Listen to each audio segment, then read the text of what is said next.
everyone, it's Joel Davis with the United Medical Transportation Providers Group. You are the broker.com and Home Care Access.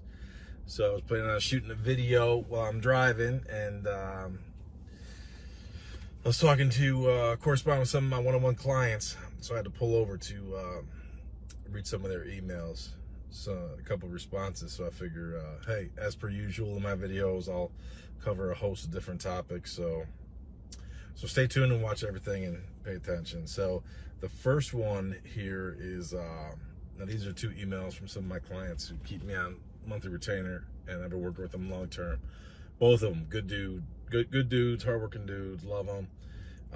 So the one, I'm gonna read some of his email. Obviously I can't disclose everything. So the one is, let's just say he got jammed up a little bit. I can't disclose the particulars. So he got jammed up a little bit, hit me up for some help and assistance, got him through the immediate storm, but no question he needs some type of a legal representation from someone close to him, so they can get involved and act legally if necessary.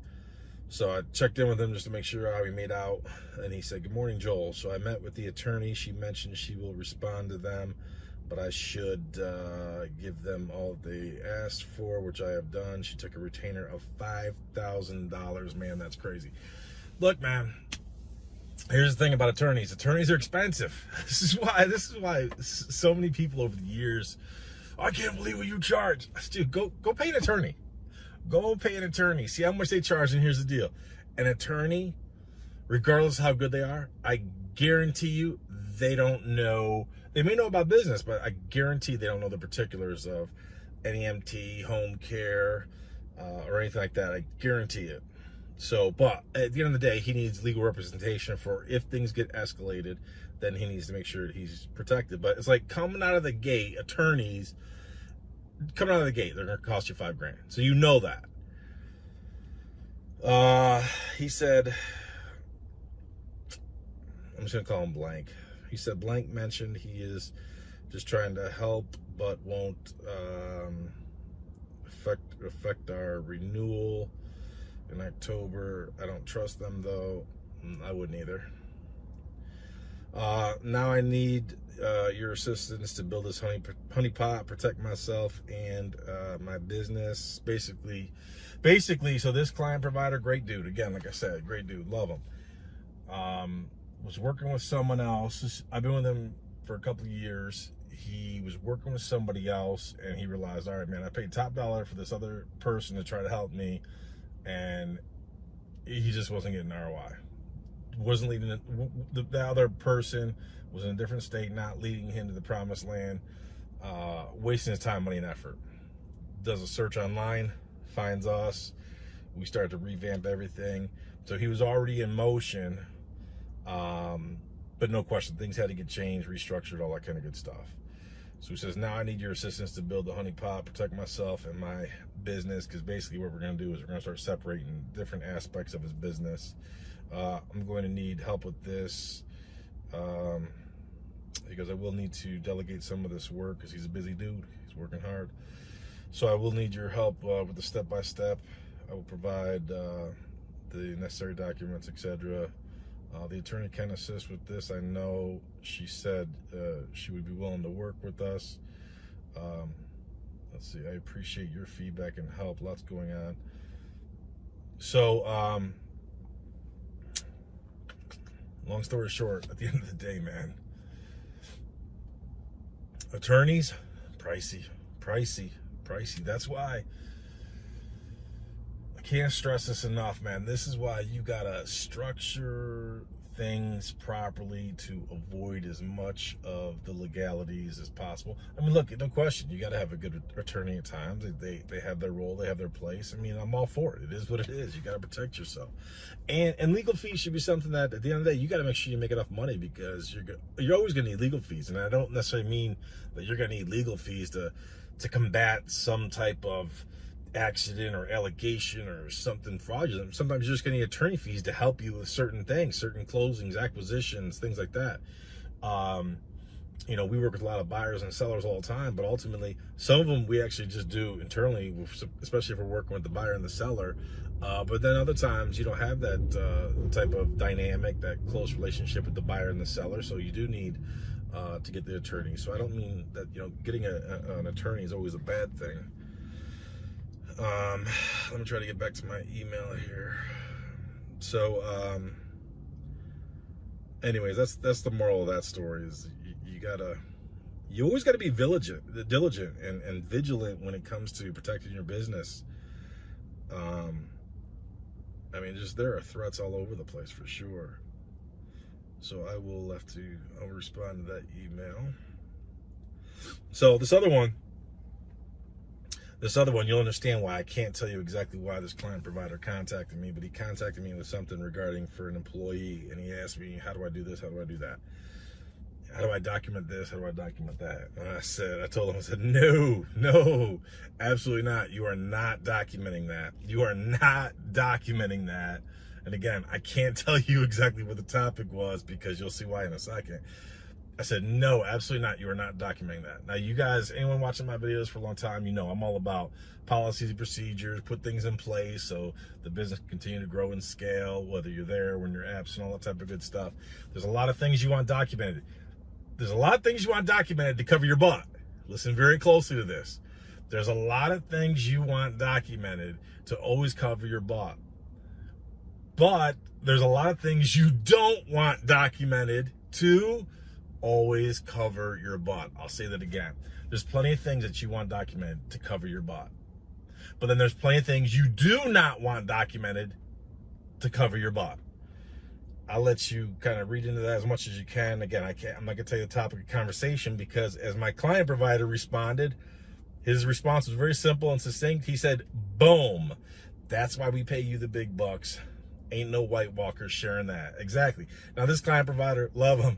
He'll moonlight between all the White Walker, the group chats and all the fake nonsense, as well as he pays us to work with him. We've been with him a long time.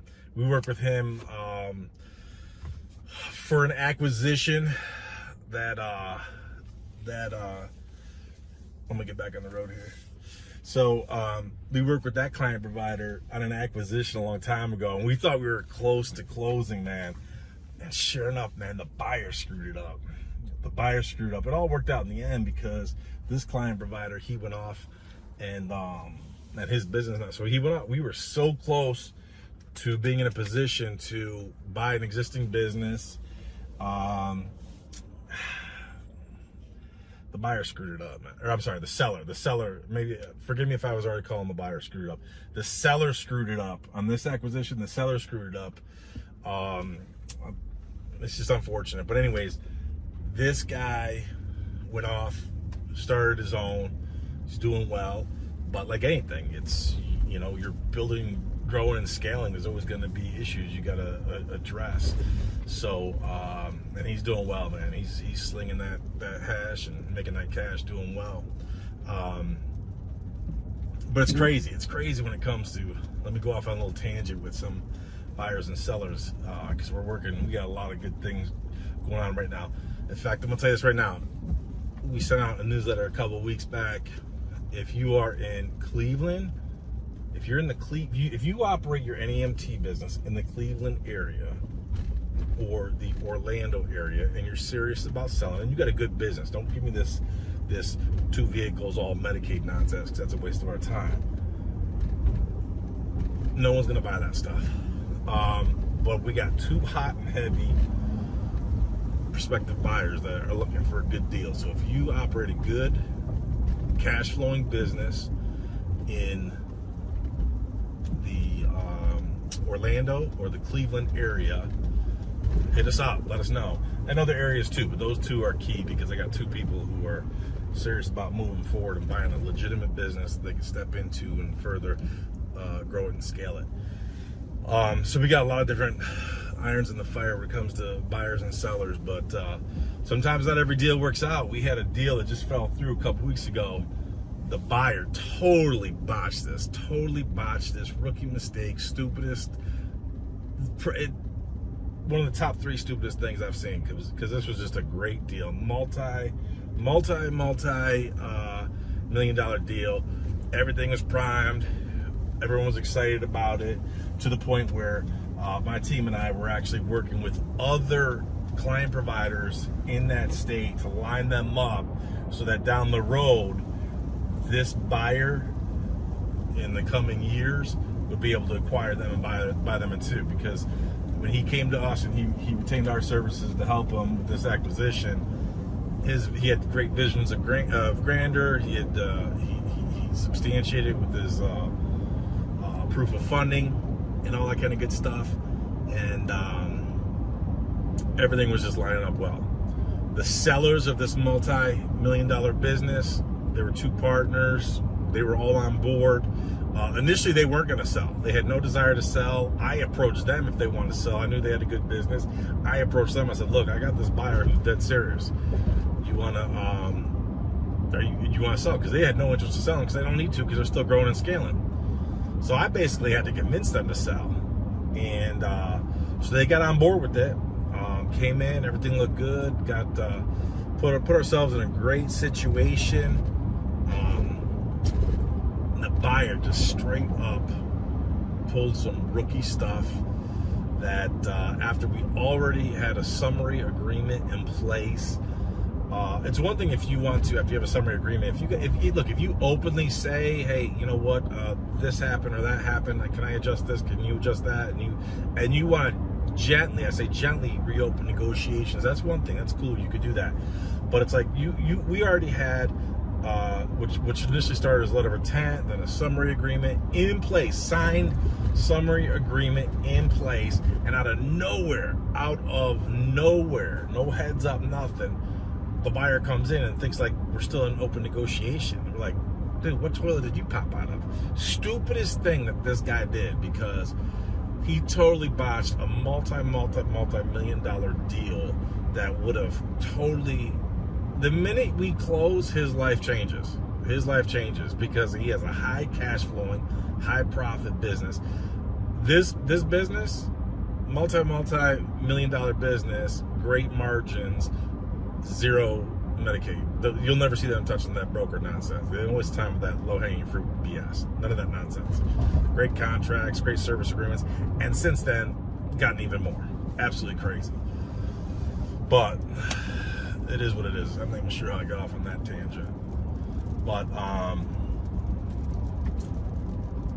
But anyways, kind of speaking about buying and selling, the real reason why I knew I was going to shoot this video while I'm driving, but then I got sidetracked with those emails from my clients that are good content. That's why I wanted to share. But the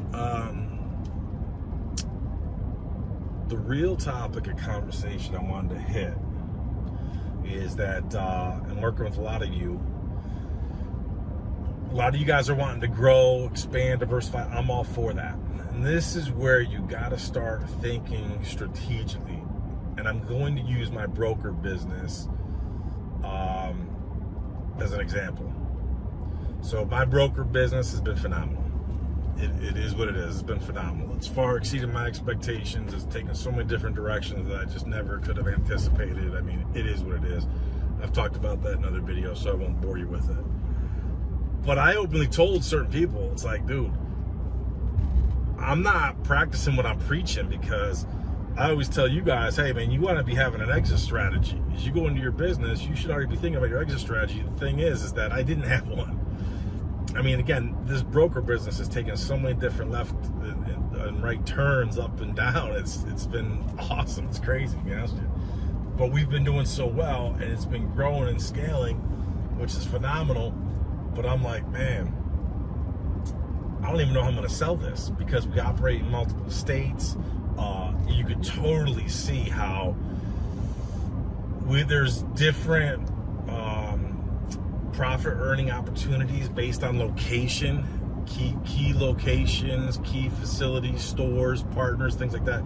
So even though we're very big, I would argue we're rather fragmented. So I always knew, I don't know if I should say I always knew, but I kind of, for a long time, have been thinking to myself, all right, man, if I'm going to sell this, I need to fragment this. Break it up. So long story short, I kind of had the sneaky suspicion for a long time. I just wasn't sure how I was gonna necessarily present it. But basically, for those of you who we've worked with youarethebroker.com, you know that, we got 5 RDs, regional directors, who've been phenomenal for us. Technically we got 6, but 5 of them have been working with us with You Are the Broker. Basically what we're doing is I'm partnering with them. Rather than them being my RDs, they're going to become partners with me. So these guys are going to become partners.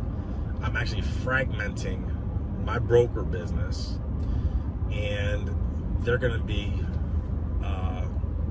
limited partners with me, and I'm going to push more responsibility onto them. So that's why, for many of you, you guys know I've spent quite a bit of time on the road back and forth for quite a while now, because I've been trying to put things in place, not only to grow and scale the business, but obviously meet with my people and strategize, talk about different opportunities, things like that. I'll get to my point in a second. But basically, it's a matter of, it would be a very hard sell. It would be a very hard sell for me to ever say to a prospective buyer, here's my entire broker business in these 5 states, here, buy the whole thing, and come in and take over with everything that we've had in place since late 2011. It's more advantageous at this point in time for me to bring on my RDs, have them be limited partners, increase their roles, responsibilities, and expectations, give them more earning potential, and have them take it and run with it. So time's going to tell how this thing goes. I'm excited about it. They are too. But here's the point to this. If you want to continue to grow and scale, build new sources of revenue, take on new workload, things like that, we all know what's the most important thing. What's the most important variable at the end of the day? Time. We know that. And especially, if you're married, you got kids. I mean, you gotta. This is one of the biggest reasons why I've been doing what I've been doing, the way I've been structuring certain things. Is because ultimately, what's the most important thing? God, spouse, kids. You gotta take care of the family. It just so happens that the business takes care of, funds everything. It takes care of everything. So I gotta have time with my babies. That's for sure, man. So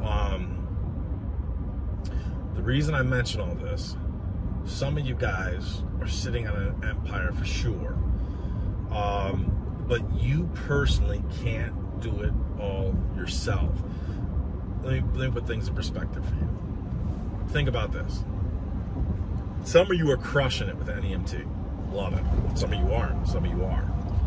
But let's say, if you're watching this, let's do the hypothetical. Let's say you're crushing it. You're just dominating your market with NEMT. Phenomenal.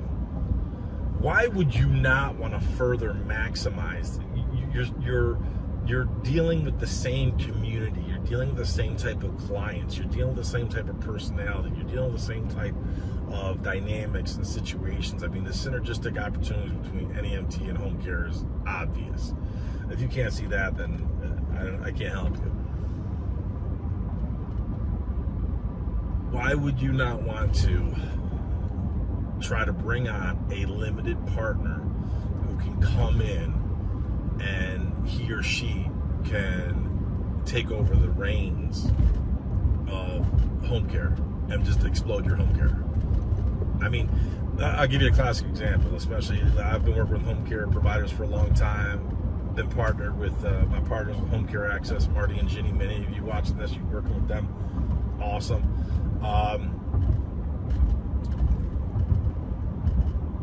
It's easier for you to build, grow, and scale your home care agency if you're already successful with NEMT. It's easier to build, grow, and scale your NEMT if you're already successful with home care. It's just fact. I mean, the synergistic opportunities are just obvious. It is what it is. So we have multiple people that we're working with now that we've explained to them, they're seeing it, they're bringing it on, they're doing it. Okay, I can't do it all myself, but I could bring on a limited partner. Now look, partnerships are tricky. Let's not get it twisted. Partnerships are tricky because when you do partnerships, legal partnerships, you're married. All right, if you want to dissolve that partnership, things could go south. It's like in a divorce. If things go south, they can get sticky. They can cost money legally. Get all that. So no question, it's not without its risks. You know, you have different people, different personalities, different temperaments. It's you know, the best thing is, I say it like this, it's like the Bible says. The Bible never gets it wrong. You got to be equally yoked. You got to be equally yoked. That doesn't mean you're the same. That doesn't mean you're the same. If I have a partner that's exactly the same as me, we're going to be limited because there's things I don't see that my partner could see. There's things that I could do that they can't do. At the end of the day, if we're all doing the same thing, we're limited. We don't want that. So if you both bring different strengths to the table, that's the ideal play. You got to be equally yoked. Not the same, but equally yoked. It works for marriage, and it also works for business. My point is,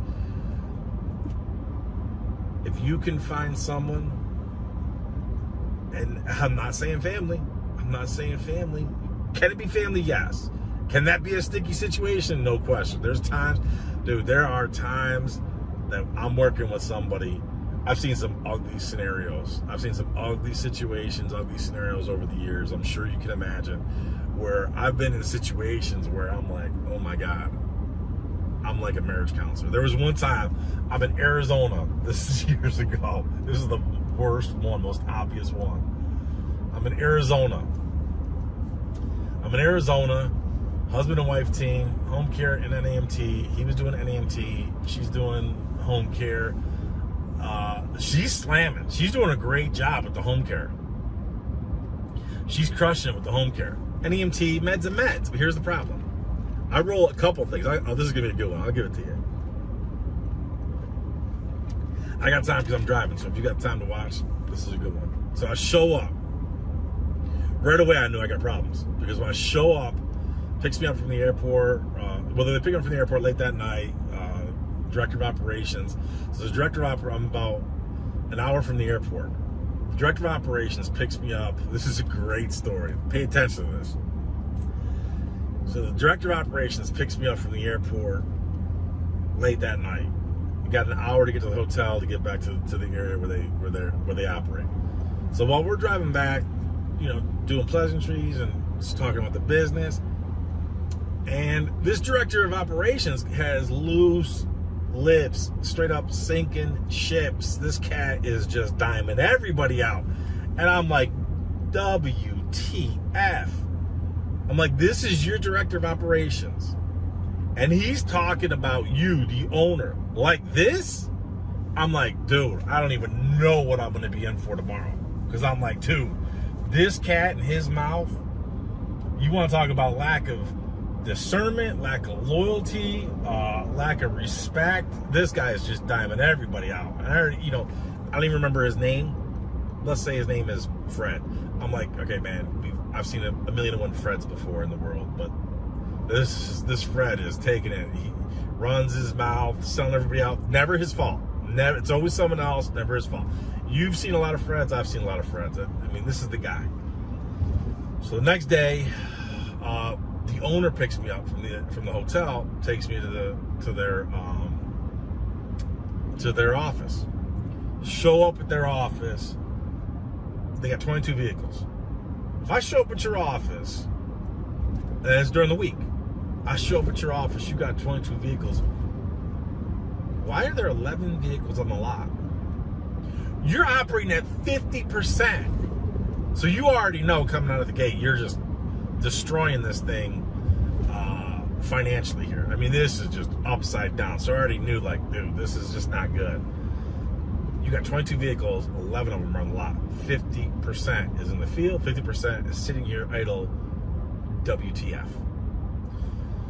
I go in, talk with him for a while. He takes me in, introduces me to his wife, pleasant, all that kind of good stuff. That works out great. I talked to, I forgot what her title was. It was a female who was, if I recall correctly, I think she was the HR girl or something. I don't remember, but kind of similar to the director of operations. She was like, where the director of operations ran his mouth, she was just the opposite. She looked at me like the great Satan. So I'm like, okay, director of operations, loose lips, sink ships. I got this chick. She is looking at me with the gray Satan. She's hiding something. She won't. I mean, it's like trying to pull teeth. Now that is just a way long story. Come to find out, she was embezzling money, stealing money from him. And I learned this after the fact. She was stealing money. I knew something was up. Come to find out, she was stealing money from him. Yada. And we discovered that by doing what? Drilling down, tearing the business apart. I mean, the guy paid me a nice mink because I had to put a lot of time into this. So, where I was going with this was, he's so proud to show me this minivan. Now, many of you watching this, you know, you never start your NEMT business with, I'm sorry, I didn't mean minivan, minibus. It was a minibus. So he's so proud to show me this minibus, wheelchair accessible, all kind of stuff. He's so proud to show me this minibus sitting on his lot. Why are you so happy to show me a minibus that's sitting idle doing nothing?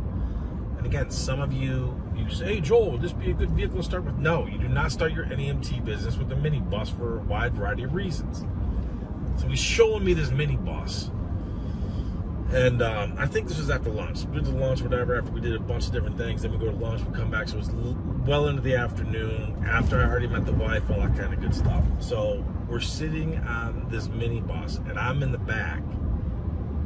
Now, the minibus is sitting idle. It's not turned on. Everything's quiet. He's standing up. He gets a call from the wife. So he answers the call.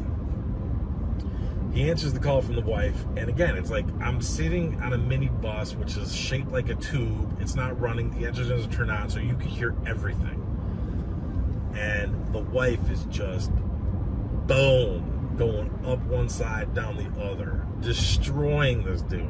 And I'm just like, I'm sitting in the back, and I'm hearing every single thing. And he's like, he thinks I don't hear what she's saying, but I can hear everything she's saying, and he's being careful of what he says to not, try to make a scene.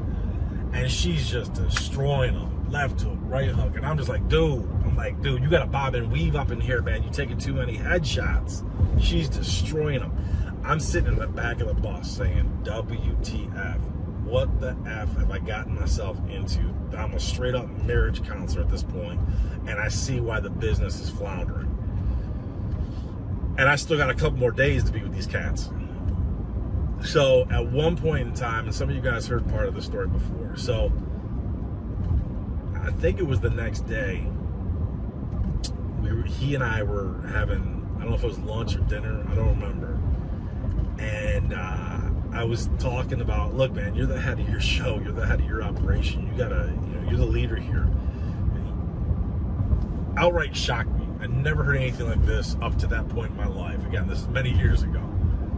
So whatever I'm saying to him, I don't remember all the details, but I'm talking about, look, man, you're the top dog. You gotta run the show here, man. You're director of operation, loose with the jibbies. You got this girl over here. Something's not right. Get it, all this kind of stuff. And the guy just outright says to me, well, I don't want to lead. Dude, I don't even know how I recovered. I mean, again, many years ago, I don't even remember how I recovered. I remember thinking to myself, what the F did you just say? Well, I don't want to lead. And there's the problem, bro. There's the problem.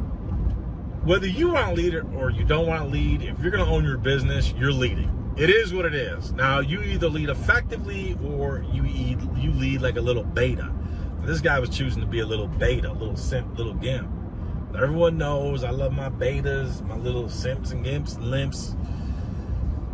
But man, this dude was just taking body shots from the web. The good news is, and I was there for 4 days. We ended up the night before I left, we had a come to Jesus moment for a variety of reasons. At one point in time, this is when Motive Care was still Logisticrat, before they had to rebrand because the brand sucks, so they had to change the name. We had a come to Jesus moment because we had a big blowout with Logisticrat on a conference call. The three of us were in the wife's office, and we had to blow them up, put them in line because Logisticrat owed them like 60 grand plus in arrears, something crazy like that.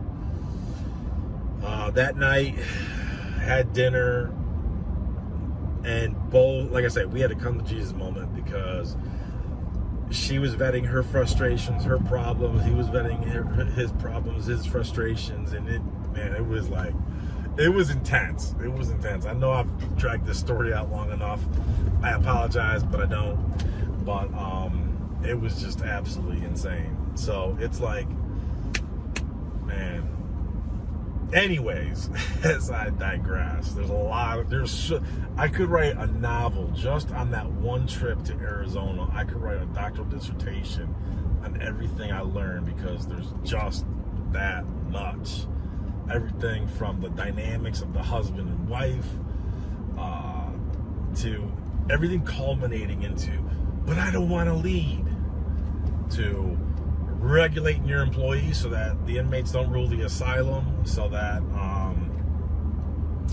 you got your director of operations running his mouth. I mean, it's just absolute insanity. Absolute insanity. There's so many more things. I won't bore you. But anyways, my point to all that nonsense was, you bring on a partner, no doubt. It's like a marriage. You got to be able to work through things, no doubt. You want to have as much defined roles and expectations as possible. And look,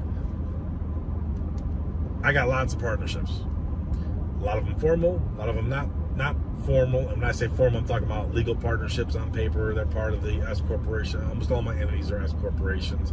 LLCs are awesome too. There's a place for LLCs. There's a place for S corps. All that kind of good stuff. But that's a topic for a different day.